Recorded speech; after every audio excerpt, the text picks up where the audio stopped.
বউ হাইজা কইছে ভাই ভগবান এত দুর্বল, নিজের বউটারে বাঁচাইতে পারলো না। এত বড় ভগবান শিখে যে জিনিসটা বুঝিয়েছিল সেটা হলো ভগবান রাম অযোধ্যার যেই জায়গায় জন্মগ্রহণ করেছে সেখানে রাম মন্দির ছিল, আর সেই জায়গায় রাম মন্দির ভেঙ্গে মুঘল সম্রাট বাবর বাবরি মসজিদ তৈরি করেছে।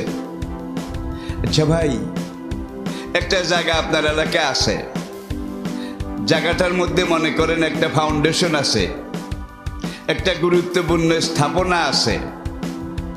আপনি যদি এখন বলেন যে 500 বছর আগে এখানে আমার দাদার বাড়ি আছিল, তাহলে দাদার বাড়ি থাকতে হলে বাবরি মসজিদের নিচে এই পর্যন্ত বহুবার খনন করা হয়েছে, বহু কিছু করা হয়েছে।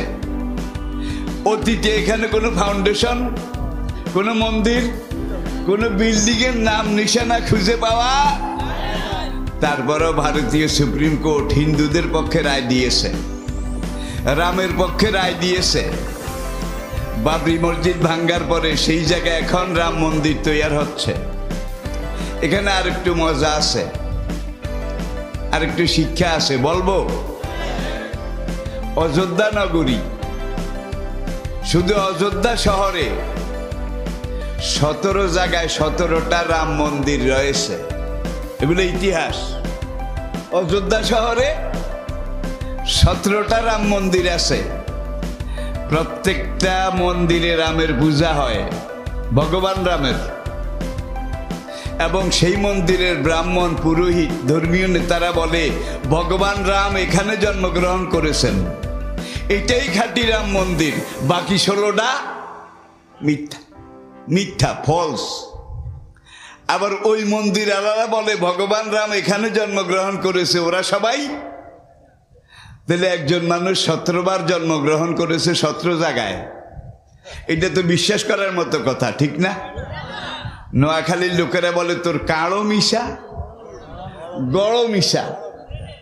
ভগবান রাম 17 বার অযোধ্যা শহরে 17টা জায়গায় জন্মগ্রহণ করেছেন, এটা বলতে বোঝা যায় যে আসলে রাম এই কথাটাই মিথ্যা, ডাহা মিথ্যা। এরপরে আসেন রাম ভগবান।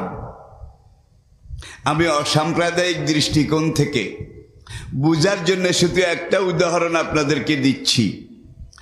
ভগবান রামের বউয়ের নাম ছিল সীতা। কি? মিথিলার রাজা জনকের মেয়ে সীতা দেবী। সে রামের কি ছিল?